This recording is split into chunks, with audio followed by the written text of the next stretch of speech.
ನನ್ನ ಹೆಸರು ಮೈದೀನ್ ಅಂತ. ನಮ್ಮದು ಚಿತ್ರದುರ್ಗ ಡಿಸ್ಟಿಕ್ ಹಿರಿಯೂರು ತಾಲೂಕು. ನನ್ನ ಎಮ್.ಕಾಮ್ ಫಸ್ಟ್ ನಾನು ಟೀಚರ್ ಆಗಿ ವರ್ಕ್ ಮಾಡ್ತಾ ಇದ್ದೆ.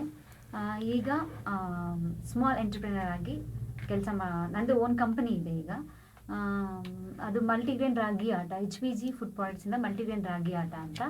ಅದು ಬಂದು ಚಿಕ್ಕ ಮಕ್ಕಳಿಗೆ ಮಾಲ್ಟ್ ಮಾಡೋದಕ್ಕೆ, ಮುದ್ದೆ, ರೊಟ್ಟಿ, ದೋಸೆ, ಆಮೇಲೆ ಈವನ್ ಈಗ ಇಡ್ಲಿ ಮಾಡ್ಬೋದು. ಇಡ್ಲಿ ಯಾವ ಥರ ಮಾಡಬೇಕು ಅಂತ ಹೇಳಿದ್ರೆ, ಉದ್ದಿನಬೇಳೆ ಸ್ವಲ್ಪ ಜಾಸ್ತಿ ಹಾಕಿ ಆ್ಯಸ್ ಇಟ್ ಇಸ್ ಯಾವ ಥರ ಇಡ್ಲಿ ರವೆ ಯೂಸ್ ಮಾಡ್ತೀವಿ, ಅದ್ರ ಬದಲು ರಾಗಿ ಹಿಟ್ಟನ್ನು ಯೂಸ್ ಮಾಡಿ ಇಡ್ಲಿ ಕೂಡ ಅದರಲ್ಲಿ ಮಾಡ್ಕೋಬೋದು. ಆಮೇಲೆ ಮತ್ತೇನಂತೀನಿ, ರೇಡಿಯೋದಲ್ಲಿ ಒಂದ್ಸರಿ ರೇಡಿಯೋದಲ್ಲಿ FM ಕೇಳಬೇಕಾದ್ರೆ ಸೆಕೆಂಡ್ ಗೇರ್ದು ಒಂದು ಪ್ರೋಗ್ರಾಮ್ ಕೇಳಿದೆ. ಆಮೇಲೆ ಮತ್ತೆ ಕೌನ್ಸಿಲಿಂಗ್ ಅಂತ ಬಂತು.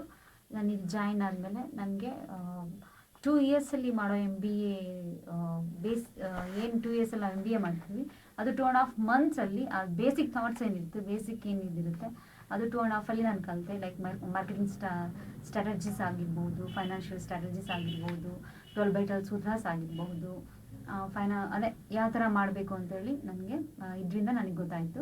ಆಮೇಲೆ ಅದೇ ಥರ ನಾನು ಇಂಪ್ಲಿಮೆಂಟೇಷನ್ ಮಾಡ್ಕೊಂಡು ಹೋಗ್ತಾ ಇದ್ದೀನಿ. ಈಗ ನಂದು ಟೋಟಲ್ ನನ್ನ ಬಿಸ್ನೆಸ್ ಸ್ಟಾರ್ಟ್ ಆಗಿ 6 ಮಂತ್ಸ್ ಆಯಿತು.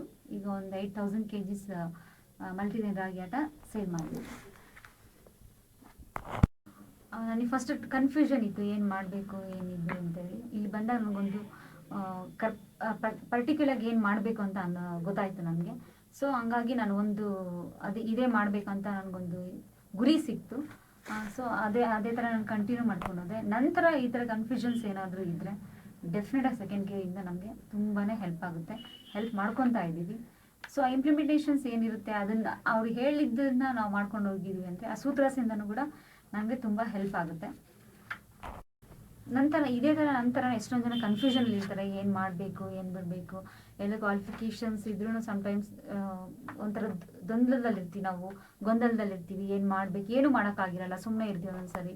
ಸೊ ಅಂಥವ್ರಿಗೆ ನನ್ನ ಪ್ರಕಾರ ಸೆಕೆಂಡ್ ಗೇರ್ ಒಂದು ಒಳ್ಳೆ ಪ್ಲ್ಯಾಟ್ಫಾರ್ಮ್ ಆಗುತ್ತೆ ಅಂತ ನಾನು ಅಂದ್ಕೊಂಡಿದ್ದೀನಿ. Thank you.